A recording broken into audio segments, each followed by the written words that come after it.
जिस रिश्ते की डोर खुद उसने तोड़ी थी, आज उसी रिश्ते को जोड़ने की कसम खाकर वो खड़ी थी। रूहानी ने अपनी सुलगती आंखों से गुरु चौधरी की तरफ देखा और दो टूक शब्दों में कह दिया, जिस दिन मैंने तुम्हें जीत लिया ना गुरु, उस दिन तुम भी मेरे होगे, ये कमरा भी मेरा होगा और ये घर भी मेरा होगा। जिसने इस रिश्ते की डोर तोड़ी है वही इसे दोबारा जोड़ेगा। गुरु ही मुझे अपने हाथों से ये मंगलसूत्र पहनाएगा। ये कोई मामूली धमकी नहीं थी, बल्कि एक ऐसी दीवानी पत्नी की हुंकार थी जिसके प्यार को सरेआम नीलाम करने की कोशिश की गई थी। कहानी में ये हाई वोल्टेज ड्रामा तब शुरू हुआ जब गुरु ने भरी महफिल में रूहानी का दिल तोड़ने की सारी हदें पार कर दी। तेजस्वी सिंह के सामने, अपने पूरे परिवार के सामने गुरु ने रूहानी के हाथ में उसका मंगलसूत्र थमाते हुए चीख कर कहा था, इस बेनाम रिश्ते का आज अंत हुआ। आज से हम तुम्हारे कुछ नहीं लगे। ये लो अपना मंगलसूत्र और निकलो यहाँ से। रूहानी के पैरों तले जमीन खिसक गई थी, लेकिन उसने हार नहीं मानी। उसने मंगलसूत्र हाथ में लिया और अपनी कमर कस ली, क्योंकि वो जानती थी कि अब आगे की लड़ाई बहुत कठिन होने वाली है। उसका प्यार और उसका परिवार दोनों दांव पर लगे थे, लेकिन वो इश्क जुनूनी की वो आग थी जो बुझने वाली नहीं थी। लेकिन इस जलते हुए मोड़ पर आने से पहले इस कहानी में नफरत, गुरूर और साजिशों का एक ऐसा खेल खेला गया था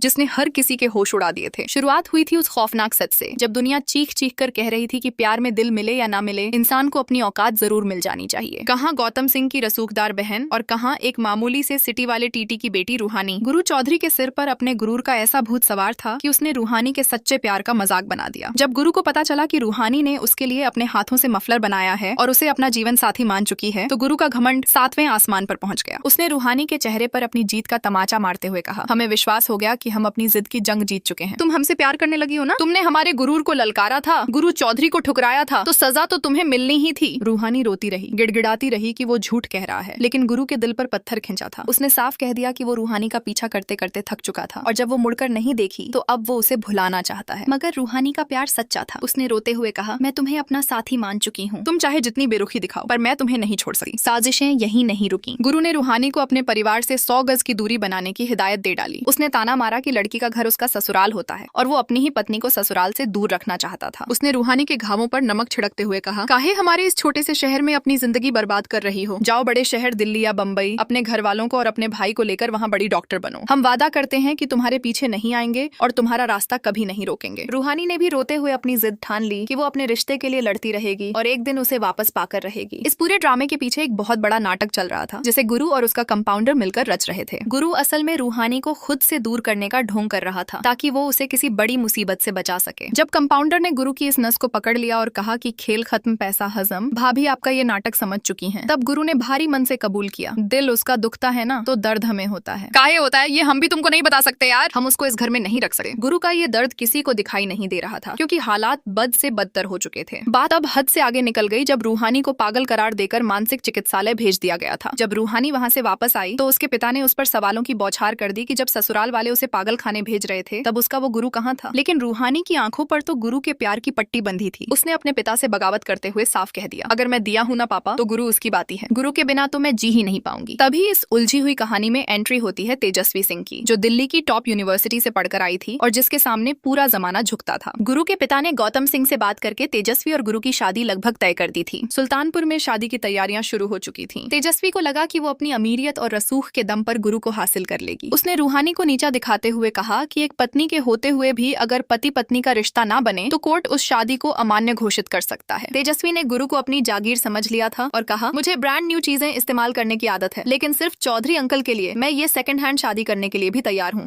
मगर गुरु चौधरी भी किसी के भौकाल से डरने वाला इंसान नहीं था। उसने तेजस्वी को उसकी औकात याद दिलाते हुए साफ कह दिया कि गुरु चौधरी कोई चीज नहीं बल्कि एक चुनौती है। इसके बाद जब रात के अंधेरे में रूहानी वापस अपने हक के लिए गुरु के कमरे में आकर खड़ी हो गई तो गुरु ने उसे धक्के देकर निकालने की कोशिश की। उसने कहा कि इस कमरे की किराएदार बदल चुकी है, लेकिन रूहानी ने कड़क कर जवाब दिया, किराएदार नहीं हूँ मैं, इस पूरे कमरे की मालकिन हूँ। गुरु ने जब डराने के लिए टेढ़ा तरीका अपनाया और सबको बाहर